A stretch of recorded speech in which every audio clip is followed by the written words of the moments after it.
नमस्कार दोस्तों भाइयों, कैसे हो? मौज में हो? सबसे पहले हम आज एक्सेल के शक्तिशाली टूल है, उस टूल का नाम है इफ फंक्शन के बारे में पढ़ेंगे। तो कैसे हो दोस्तों, मौज में हो? तो आज हम क्लास स्टार्ट करने जा रहे हैं एक्सेल के इफ फंक्शन के बारे में। तो हम क्लास की ओर बढ़ते हैं। पहले क्लास से पहले एक एग्जाम्पल के माध्यम से इसको पढ़ना चाहते हैं। एग्जाम्पल क्या है इसका? जैसे एक बार एक कंपनी में बहुत सारे क्या थे, वर्कर्स थे, एम्प्लॉयज थे। तो एम्प्लॉय एक राजू नाम का एम्प्लॉय भी था उसमें। तो कंपनी के जो मालिक ने सभी एम्प्लॉय को बोला कि कल आपका एक्सेल का एक टेस्ट होगा। तो एक्सेल का टेस्ट होगा। तो राजू को 100 ट्रिक्स के बारे में पता नहीं था। 100 ट्रिक्स क्या होते हैं? तो राजू क्या हो गया, डिप्रेशन में आ गया। और डिप्रेशन में आने के बाद रात भर वो सोचता रहा कि कल का दिन कैसा रहेगा। तो जो राजू डिप्रेशन में आया उसके बारे में हम समझते हैं क्या है, किस प्रकार से वो डिप्रेशन को हल करते हैं। तो हम क्लास की ओर बढ़ते हैं। क्लास में हम सबसे पहले एक शीट बना रखी है। अब शीट में आपको क्या करना है, ये हमारी सीट है। यहाँ पर सीरियल नंबर, स्टूडेंट नेम और सब्जेक्ट में मार्क्स दे के यहाँ पर आपको क्या करना है, टोटल करना है। तो टोटल करने के लिए सबसे पहले आपको क्या करना है, सबसे पहले एक्सेल में कोई भी हम फॉर्मूले का यूज करते हैं, कोई भी फॉर्मूले का उपयोग करते हैं। तो उपयोग करने से पहले अब देखो यहाँ पर पहले दे रखा टोटल। तो टोटल में आपको सबसे पहले क्या लगाना है, इफ का उपयोग करना है। अब देखो इफ का प्रयोग कब होगा, लॉजिकल शर्त दी जाएगी आपको, कोई भी शर्त दी जाएगी कि यदि प्रतिशत 60 से ज्यादा है या 40 से ज्यादा है, 50 से ज्यादा है तो पास आना चाहिए, अन्यथा क्या आना चाहिए, फेल आना चाहिए। इस प्रकार से आपको कंडीशन दी जाएगी। तो पहले हम क्या करते हैं, टोटल करते हैं। तो टोटल करने के लिए सबसे पहले आपको क्या करना है, बराबर का चिन्ह लगाना है। एक्सेल में कोई भी फॉर्मूले का आप कोई भी फॉर्मूले का उपयोग करते हो तो उपयोग करने से पहले आपको क्या करना होता है, बराबर का चिन्ह लगाना होता है। तो बराबर का चिन्ह लगाया उसके बाद आपको क्या करना है, सम टाइप करना है, SUM। सम के बाद गोल कोष्ठक ऑन करना है और यहां से माउस से नंबरों को क्या करना है, आपको सेलेक्ट करना है इस प्रकार से। जैसे हमने नंबरों को सेलेक्ट किया तो यहां पर आपका एड्रेस आ रहा है C नंबर का कॉलम है और 2 नंबर की आपकी क्या है, रो। कॉलम के द्वारा इसको पृथक किया गया, अलग किया गया है। और S नंबर का हमारा कॉलम है और 2 नंबर की क्या है, लाइन है। तो यहाँ पर इस सेल का क्या एड्रेस आ गया, हिंदी सब्जेक्ट से लेकर संस्कृत सब्जेक्ट तक। और यहाँ से आपको कोष्ठक को बंद करना है।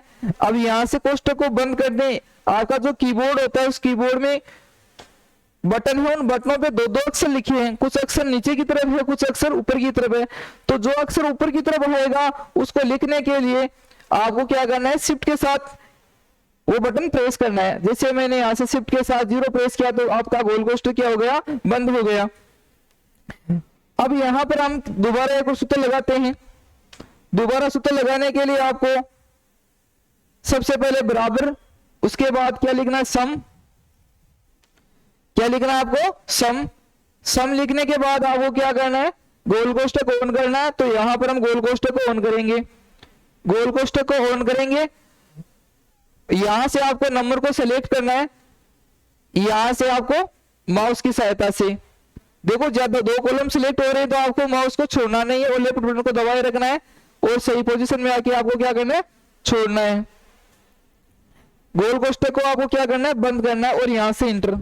एक बार फिर से देखते हैं। सबसे पहले क्या लगाना है, बराबर, उसके बाद सम, गोल कोष्ठक ऑन और यहां से आपको माउस को से सेलेक्ट करना है। यहां से गोल कोष्ठक को बंद करो, यहां से इंटर। तो इस प्रकार से हम 1 बाय 1 करके क्या निकालेंगे, सभी का टोटल करेंगे। टोटल करने के बाद यहाँ पे प्रतिशत निकालना है। तो प्रतिशत निकालने के लिए सबसे पहले इक्वल का चिन्ह लगाएंगे। इक्वल का चिन्ह लगाने के बाद आपके जो भी टोटल नंबर है उस पर क्या करना है, क्लिक करना है।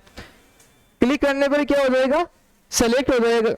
सेलेक्ट होने पर क्या दे रखा है आपका, I नंबर का कॉलम और 2 नंबर की क्या दे रखी है आपको, रो। रो मीन लाइन, डिवाइड। यहाँ पे आपको भाग देना है किसका, कितने में से नंबर आए आपके, एक सब्जेक्ट के 100 नंबर है तो 6 के कितने हो गए 600, तो 600 का भाग दिया 100 से क्या करना है आपको गुणा करना है और इंटर बटन दबाना है। इसी प्रकार से फिर से देखते हैं बराबर, टोटल नंबर पे आपको क्लिक करना है, भाग कितने का 600 गुणा 100।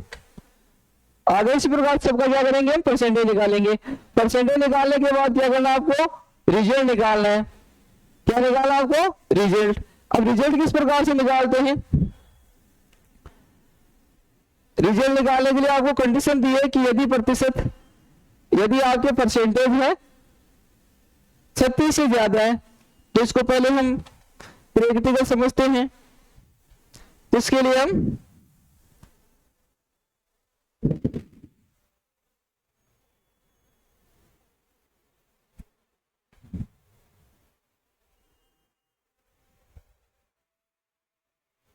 तो सीट ओपन करते हैं पहले। यदि प्रतिशत 36 से ज्यादा है तो क्या आना चाहिए पास आना चाहिए, अन्यथा क्या आना चाहिए फेल। 36 से ज्यादा होगा तो क्या हो जाएगा पास।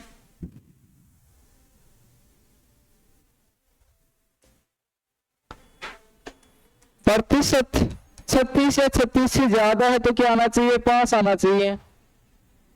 यदि प्रतिशत, अब यहां पे ये क्या है प्रतिशत या ग्रेटर देन, अब ग्रेटर देन की जगह में क्या करना चाहते हैं लेस देन का उपयोग करना चाहते हैं। प्रतिशत 36 से ज्यादा है तब क्या आना चाहिए पास, प्रतिशत 36 से कम है तब क्या आना चाहिए फेल। अब इफ फंक्शन के बारे में पढ़ते हैं। इफ का उपयोग है तो यदि, हमें क्या करना है यदि प्रतिशत आपके 36 से ज्यादा है 36 है तब तो क्या आना चाहिए पास, अन्यथा क्या आना चाहिए फेल। तो अब यहाँ पर हमें फॉर्मूले का उपयोग करते हैं। सबसे पहले यहाँ पर इक्वल का चिन्ह बराबर का चिन्ह, उसके बाद इफ टाइप करेंगे। इफ टाइप करने के बाद गोल कोष्ठक ऑन करना है और यहाँ पर क्या सिलेक्ट करना है जो भी प्रतिशत, उस प्रतिशत पे आपको क्या करना है माउस से क्लिक करना है। प्रतिशत पे क्लिक करने के बाद ग्रेटर देन बराबर 36 लिखना है। यदि ये कंडीशन ये लॉजिकल हमारा, यदि ये लॉजिकल है तो आंसर क्या आना चाहिए value is true and false. तो यहाँ पे ट्रू में क्या आना चाहिए पास।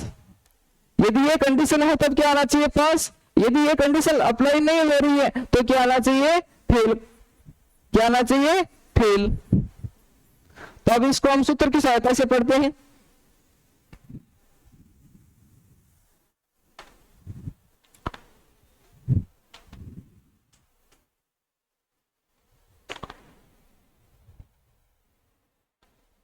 तो यहां पर हम रिजल्ट का फॉर्मूला लगाते हैं।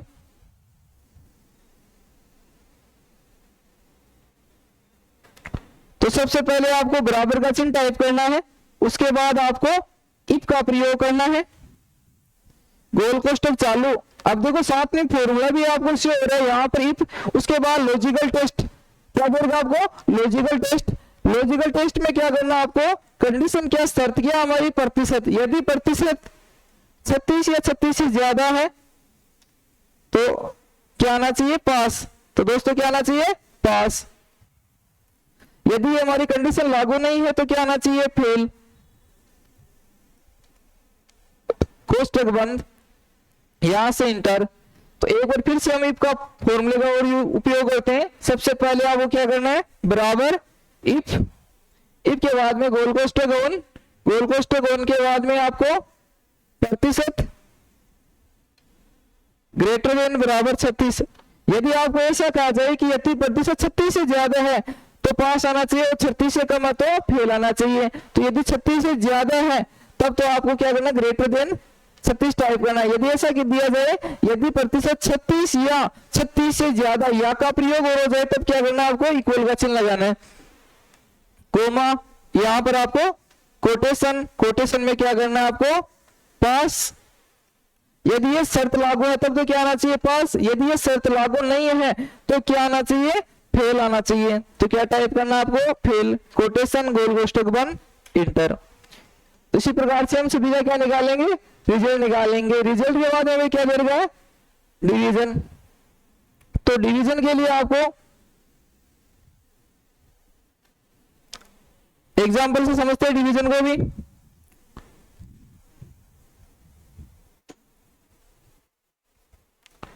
तो हमें एक कंडीशन दे रखी है डिवीजन के लिए,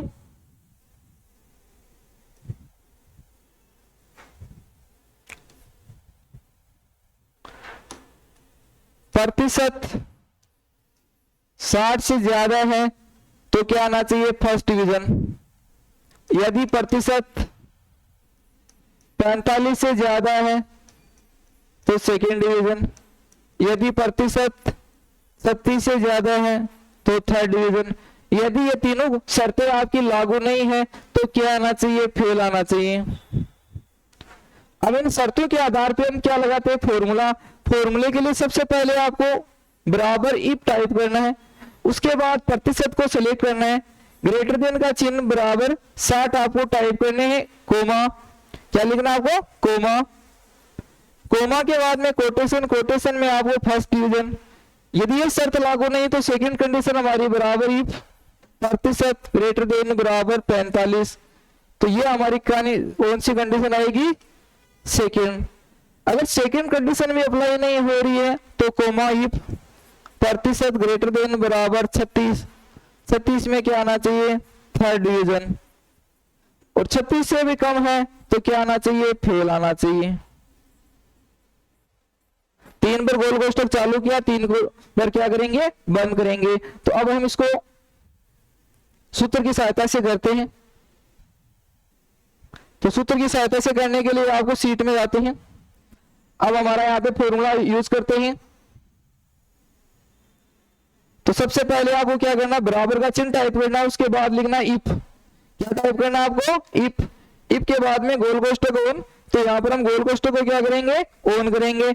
ऑन करने के बाद लॉजिकल टेस्ट। तो लॉजिकल टेस्ट में आपको क्या टाइप करना है, आपको जो भी प्रतिशत है, लॉजिकल किसके आधार पे, शर्त किसके आधार पे दी हुई है हमारी, प्रतिशत के आधार पे। तो यहाँ पर आपको प्रतिशत पे क्या करना है, क्लिक करना है। प्रतिशत पे क्लिक करने के बाद ग्रेटर देन बराबर 60, यानी यदि प्रतिशत 60 या 60 से ज्यादा है तब क्या आने चाहिए, first division. First division comma if गोल कोष्ठक चालू, प्रतिशत 45 से ज्यादा है तब कौन सी डिवीजन आनी चाहिए, सेकंड। कोमा इफ गोल कोष्ठक चालू, प्रतिशत ग्रेटर देन बराबर 36। 36 में कौन सी डिवीजन आनी चाहिए, थर्ड डिवीजन। 36 से भी कम है तो कौन सी डिवीजन आनी चाहिए, फेल। गोल कोष्ठक बंद। अब यहाँ पर फॉर्मूला लगाते समय आपको comma, quotation, greater than, less than का सभी का ध्यान में रखना है। यदि हमने एक कोमा भी नहीं लगाएंगे, किसी कोमा की गलती हो गई, आगे पीछे हो गई, तो भी आपका आंसर नहीं आएगा। तो क्या कौन सी डिवीजन है हमारी, यहाँ पर डिवीजन आ रही है हमारी फर्स्ट डिवीजन। अब देखो हमने फॉर्मूले का यूज किया है दोस्तों, तो फॉर्मूले का यूज किया तो इसमें किसी प्रकार के आपको जो डेटा है, उस डेटा में किसी प्रकार का हम क्या करते हैं, करेक्शन करते हैं।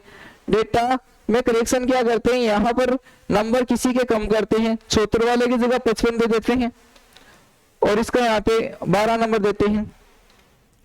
तो कौन सी डिवीजन आ गई, सेकेंड डिवीजन। अब यहाँ पे भी हम चेंज करते हैं, 1 नंबर देते हैं, उसकी कौन सी डिवीजन आ गई, थर्ड डिवीजन। यहाँ पर इसके 2 नंबर देते हैं, क्या हो गया, स्टूडेंट फेल हो गया।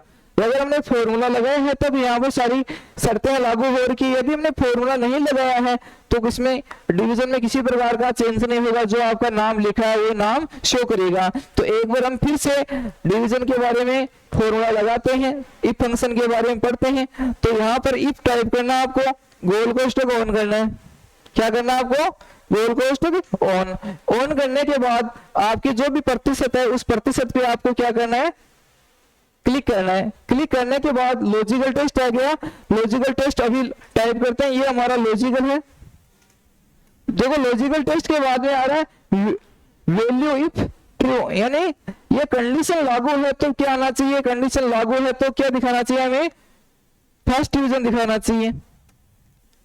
कोमा इफ गोल कोष्ठक चालू, प्रतिशत ग्रेटर देन बराबर 45, तो कौन सी डिवीजन आनी चाहिए, सेकेंड डिवीजन। कोमा इफ गोल कोष्ठक चालू, प्रतिशत ग्रेटर देन बराबर 36। 36 में कौन सी डिवीजन आनी चाहिए, third division. Quotation comma quotation, यहाँ पर टाइप करते हैं फेल, यहाँ पर 3 बार कोष्टक बंद करते हैं, एंटर देते हैं। अब देखो मैंने यहाँ से कुछ फेल के आगे कोटेशन नहीं लगाया तो हमारा आंसर देखो एक मैसेज आ रहा है। तो अब यहाँ से जो एरर प्रदर्शित हो रहा है, हम क्या करेंगे, हमारा जो भी फॉर्मूला यूज किया हमने, फॉर्मूले को लगा रखा है, उस फॉर्मूले को देखेंगे। यदि प्रतिशत 60 या 60 से ज्यादा है तो फर्स्ट डिवीजन, यदि प्रतिशत 45 या 45 से ज्यादा है तो सेकंड डिवीजन। तो यहाँ पर हमने जो फेल लिखा है तो फेल के आगे क्या कोटेशन नहीं लगाया, तो इस चेकबॉक्स को यहाँ से मैसेज को हटाएंगे। हटाने के बाद हमारी जो भी गलती है उस गलती को क्या करेंगे, सही। तो यहाँ पर हमने कोटेशन लगाया और यहाँ से मैं एंटर दूंगा तो आंसर आएगा। कौन सा डिवीजन आ गया हमारा, फर्स्ट डिवीजन। क्या आ गया, फर्स्ट डिवीजन। तो एक बार फिर से देखते हैं, सभी के समझ में आया होगा। तो एक बार फिर से समझो, बराबर इफ, यहाँ पर आपको प्रतिशत ग्रेटर देन बराबर 60, यदि प्रतिशत 60 से ज्यादा है तो कौन सी डिवीजन आनी चाहिए, फर्स्ट। अब यहाँ पर आप फर्स्ट के द्वारा भी देखो, फर्स्ट के द्वारा भी हम फॉर्मूला लगाते हैं। मैं यहाँ भी लिख दिया फर्स्ट कोमा इफ गोल कोष्टक चालू, यहाँ पर प्रतिशत ग्रेटर देन बराबर 45, यदि जिनके प्रतिशत 45 या 45 से ज्यादा है उनके कौन सी डिवीजन आनी चाहिए, second division, second division. Comma if गोल कोष्टक चालू, प्रतिशत ग्रेटर देन बराबर 36, कोमा यहां पर थर्ड डिवीजन, कोमा यहां पर फेल, कोष्टक बंद 3 बार और यहां से एंटर। अब देखो यहां से इंटर दिया, अब कोई भी करेक्शन होगा, कोई भी आपने गलती किया तो यहाँ पे एरर के द्वारा प्रदर्शित हो जाएगा। तो गलती क्या चेक करते हैं, बराबर इफ प्रतिशत 60 या 60 से ज्यादा तो फर्स्ट डिवीजन, कोमा प्रतिशत 45 से 45 से ज्यादा है। अब देखो यहाँ पे सेकेंड डिवीजन है, यहाँ पे डबल कोटेशन के बाद में 2 बार कोमा का यूज हो रहा है, उसकी वजह से आंसर ने एक कोमा को हम यहाँ से हटाते हैं और इंटर बटन देते हैं। क्या आ गया आंसर, कौन सा आंसर आ गया, फर्स्ट डिवीजन। अब देखो फॉर्मूला लगाने का क्या फायदा है, अगर फॉर्मूला हम आधा अधूरा फॉर्मूला लगाते हैं तो आधा अधूरा फॉर्मूला लगाते हैं, जैसे मैंने यहाँ पर फर्स्ट डिवीजन लिख रखा है तो मैं यहाँ से आपके जो नंबर्स है, अब यहाँ से टोटल नंबर है, टोटल का मैंने क्या किया, टोटल कर यहाँ पे जो भी संख्या उनको जोड़ रखा है। अब देखो मैं यहाँ से कुछ करेक्शन करता हूँ, कुछ चेंजिंग करता हूँ, कोई बदलाव कर रहा हूँ, तो यहाँ पर हमने बदलाव किए। यहाँ पर स्टूडेंट क्या आ रहा है 180 में 600 में से 180 नंबर आए हैं और उनके परसेंटेज 30 है। स्टूडेंट क्या हो रहा है, फेल हो रहा है। यदि मैं फॉर्मूला नहीं लगाता हूं, यदि मैं आधा अधूरा फॉर्मूला लगा रहा हूं, यदि मैंने यहाँ पे जो फॉर्मूला यूज किया है तो यहाँ से फॉर्मूले को मैं सेकेंड तक ही रखता हूं। क्या तक रखते हैं, सेकेंड तक ही। तो अब सेकेंड के बाद में हमारा जो भी कंडीशन लागू किया था यहां से एंटर देते हैं तो क्या दिखाएगा, फॉल्स दिखा रहा है, दिखा रहा है ना, क्यों नहीं, क्या दिखा रहा है, क्योंकि इससे आगे हम कंडीशन नहीं लिखी। तो इसी प्रकार से हम फॉर्मूले का यूज करेंगे। अब देखो फॉर्मूले का यूज करने का क्या फायदा हुआ, यदि हमें को डेटा दिया जाए, कोई भी डेटा दिया जाए, जैसे डेटा दिया जाए हमारे कोई भी कंपनी है, आप कंपनी में कार्य कर रहे हो, कंपनी में क्या कर रहे हो, कार्य कर रहे हो। तो कंपनी में क्या है, आपकी जो भी कंपनी में कर्मचारी है, जो भी एम्प्लॉइज है, तो एम्प्लॉइज हमारी कंपनी में है 1000 एम्प्लॉइज है। कर्मचारियों की संख्या हमारी कितने है कंपनी में, 1000। और आपके जो बॉस ने आपको ऑर्डर दिया है कि जिन कर्मचारियों की सैलरी 25,000 से अबव है, 25,000 से अबव है, उनको बोनस दिया जाना चाहिए 5%। कि जिन कर्मचारियों की सैलरी 25,000 से अबव है उनको 5% कमीशन दिया जाना चाहिए। अब यहाँ पर 25,000 से कम है, 25,000 से कम है, उनको 1%। यदि हमें इफ फंक्शन का पता है तो हम आसानी से उनकी पता कर सकते हैं कि इसकी सैलरी 25,000 से ज्यादा तो 5% दिखाएगा, इसे कम है तो 1% दिखाएगा। यदि हमें फॉर्मूले का ध्यान ही नहीं है तो हम एक एक को देखेंगे तो आपको काफी समय लगेगा। तो फॉर्मूले का आपको 100 ट्रिक्स का पता है तो आपकी समय की बचत होगी। तो इस प्रकार से भी आपको कंडीशन दे दिया जाए तो कंडीशन के आधार पर हम फॉर्मूले का यूज करते हैं। कंडीशन हमारी यह रही, बराबर इफ, यहाँ पर हमें क्या देगा, सैलरी, किसके आधार पे डेटा निकालना है, सैलरी के आधार पे। तो सैलरी कितने से ज्यादा है, 25,000 से ज्यादा है, 25,000 से ज्यादा है तो उसको क्या मिलना चाहिए, 5% मिलना चाहिए, और 5 इससे कम है उनको क्या मिलना चाहिए, 1%। तो इस प्रकार से भी हम फॉर्मूले का उपयोग कर सकते हैं। तो दोस्तों इफ फंक्शन सभी के समझ में आ गया होगा। हमारी जो सीट है, आज सीट में हमने टोटल किया, प्रतिशत किया, रिजल्ट, डिवीजन, सब फॉर्मूले आपको समझ में आए होंगे। मैं आशा करता हूं कि ये वीडियो आपको सभी के समझ में आ गया होगा।